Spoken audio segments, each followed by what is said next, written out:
In the heart of the leafy forest, where sunbeams played on mossy stones and the breeze carried the scent of pine and pancakes, Felix the little red fox was hiding. And not his usual sneaky hide-and-pounce kind of hiding. Nope. This was the quiet, oh I messed up kind of hiding. It all started with a joke. A not-so-funny joke. One that made his best friend Benny, the little bunny, stop smiling and start sniffling. Earlier that day, Felix and his friends were gathered at the forest fair. There were leaf races, nut juggling, and a pie-tasting contest that left Sally the little squirrel with cinnamon on her nose. Felix, full of energy and maybe too much apple juice, decided to be the funny fox today. "Hey Benny," he called. "Where's your super jump now? I bet even Tilly the turtle could hop higher." Everyone giggled, except Benny. He blinked, looked down, and walked away without saying a word. Felix shrugged at first. It was just a joke. But something felt twisty in his chest, like a knot made of twigs and tummy aches. Back to the hiding part. Felix curled up behind a big fern near his den, ears low. "Why did I say that?" he mumbled. "I didn't mean to be mean, but I was." Just then, the fern rustled. It was Mama Fox, carrying a little basket of pinecone muffins and warm wisdom. "Trouble in your tail today, sweet kit?" she asked, sitting beside him. Felix told her everything, the joke, the sniffle, the twisty feelings.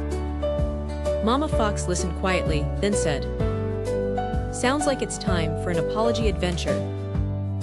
Felix blinked. "What's that?" She smiled. "It's when someone brave sets out to fix a mistake, not because they have to, but because they care." "But what if I mess it up more?" he whispered. Mama thought for a moment, then reached into the basket. She pulled out a folded piece of bark. On it, in neat poor writing, was a map. "An apology map?" Felix asked.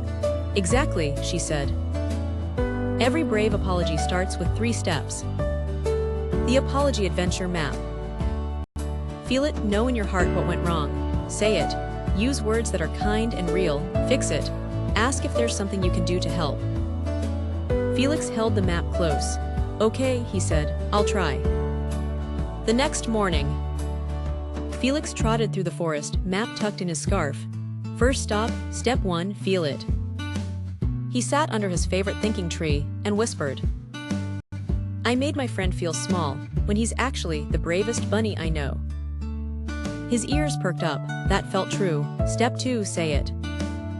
He found Benny near the berry bushes, quietly building a snack pile. Felix took a breath, in like the forest breeze, out like a feather. "Benny," he said, "I'm really sorry for what I said yesterday. It wasn't kind." And it wasn't true. Benny looked up, ears wiggling. "You hurt my feelings," he said softly, "but thanks for saying that." Felix nodded. "I didn't mean to hurt you. I was trying to be funny, but it wasn't the good kind of funny." There was a long pause. Then Benny smiled a little. "You are funny sometimes, just not yesterday." They both giggled. Step 3, fix it. "Wanna race again?" Felix asked.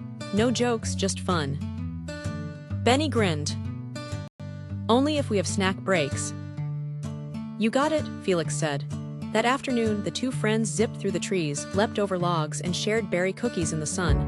Even Sally and Tilly joined in. Felix felt light. Like the twisty knot in his chest had finally untied itself. That night, under the stars, Felix placed the apology adventure map under his pillow. "Maybe messing up is part of growing up," he whispered. "But fixing it, that's the kind of brave I want to be." The end. Bedtime thought for you, brave heart. We all make mistakes. That's part of being human or a fox. But when you notice it, name it and try to make it better. You become the kind of friend others can count on. Sleep well, little one. Tomorrow brings another chance to grow. If you loved this story and want more gentle adventures with Felix the little red fox, don't forget to like, subscribe, and hit the bell so you never miss a bedtime moment. Your next story is waiting.